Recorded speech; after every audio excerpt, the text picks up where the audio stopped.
ইতালিতে অনলাইন রেজিস্ট্রেশনের কাজ জিম্মি হয়ে পড়েছে সিন্ডিকেটের হাতে। এই কাজের জন্য ইতালি অ্যাম্বাসি কর্তৃক দায়িত্বপ্রাপ্ত প্রতিষ্ঠান ভিএফএস গ্লোবালকে কেন্দ্র করে গড়ে উঠেছে শক্তিশালী চক্র। আমরা যদি পার্সোনালি যোগাযোগ করি সেক্ষেত্রে বলে যে আপনি 6 মাস পরে আসেন, বা এখন আপনি টোকেনের জন্য নিতে হইলে আপনার 6 মাস ওয়েট করতে হবে, কিভাবে করতে হবে, কোথায় করতে হবে, কোনো ইনফরমেশন দেয় না।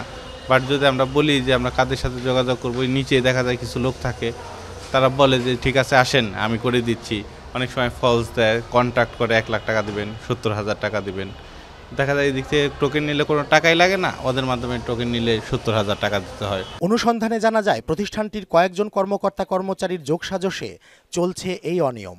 আর রিপোর্ট না করার জন্য ক্যামেরার আড়ালে অনুরোধ জানালেও অনিয়ম বিষয়ে আনুষ্ঠানিকভাবে আত্মপক্ষ সমর্থনে নারাজ তারা। আপনি ওনার সাথেও কথা বলতে পারেন, আমি আপনার সামনেই কথা বলেছি। উনি যেটা বলেছেন যে আপনাদের যদি আপনাদের প্রোটোকল যে আপনারা করেন, যদি আপনারা না পারেন ঠিক আছে আপনি আপনার সাথে কথা বলতে পারেন। আমরা কথা বলতে অসুবিধা নেই, ক্যামেরা ছাড়া ঢুকতে চাচ্ছেন, আপনি কথা শুনছেন।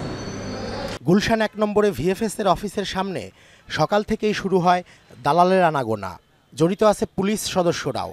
দালাল চপল, জসিম আর তার ভাই শফিক, রোকসানা ও আসলাম নিয়ন্ত্রণ করছে এ অনিয়মের বিরাট অংশ। দালাল আসলামের সঙ্গে যোগাযোগে পাওয়া যায় আরও কিছু তথ্য। বিএসএফের ঊর্ধ্বতন কর্মকর্তারা ডিপ্লোম্যাটিক জোনের নিরাপত্তার দায়িত্বে থাকা, এখানে একটা পুলিশের যোগসাজশ আছে। পুলিশের এসআই সোহেল এবং রিলায়েন্স নামের একটা, আপনারা হয়তো বা চিনেন, আপনি রিলায়েন্স নামের এজেন্সি একটা আছে, ওনার এমডি শহীদুল সাহেব। তো ওনারাই এইগুলা সিন্ডিকেটগুলো আর কি চালায় আর কি, ওনারাই সিন্ডিকেটের মেইন। তা আমি এজেন্ট, আমি ওনাদের কাজটা জানিয়ে দিই। আবেদনকারী সেজে ফোনে যোগাযোগ করা হয় দালাল জসিম ও রোকসানার সঙ্গে। আমি জাস্ট আপনাকে ডেটটা নিয়ে দিব, যদি আপনি বলেন আমি সর্বসাকুল্যে 1 সপ্তাহের মধ্যে ডেট নিয়ে দিতে পারবো। 1 সপ্তাহের ভিতর ডেট দিলে কত খরচ, আপনি কত টাকা নেবেন? আমি নরমালি আপনার এগ্রিকালচারের জন্য 50 নেই, ফ্যামিলির জন্য 70 নেই। সবাই টুকটাক নেয় আর কি, এর তো কোনো রেট নাই, যেভাবে নিয়ে আবার ব্যাপারটা বলছেন। একজন আবেদনকারী জানালেন, রিলায়েন্স প্লেসমেন্ট সার্ভিস নামের কোম্পানির এমডি শহীদুল রীতিমতো চুক্তিপত্র করে অ্যাপয়েন্টমেন্ট বাণিজ্য করেন। শহীদুল ইসলাম আমার কাছ থেকে, উনি ম্যানেজিং ডিরেক্টর রিলায়েন্স।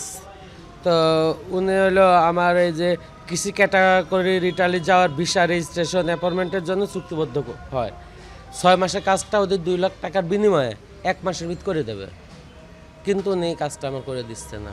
ভিএফএস অফিসের 2টো বিল্ডিং পরেই রিলায়েন্সের অফিস। এমডি শহীদুল সব অভিযোগ অস্বীকার করেন। না না না, আমাদের এখানে এরকম কোনো কিছু করা হয় না। এক্সকিউজ মি, এখানে তো আপনার নাম খুব জোরে সোরে এখানে প্রচারিত যে আপনার অফিসের কাছে, এবং এটার আপনি নিয়ন্ত্রণ করেন।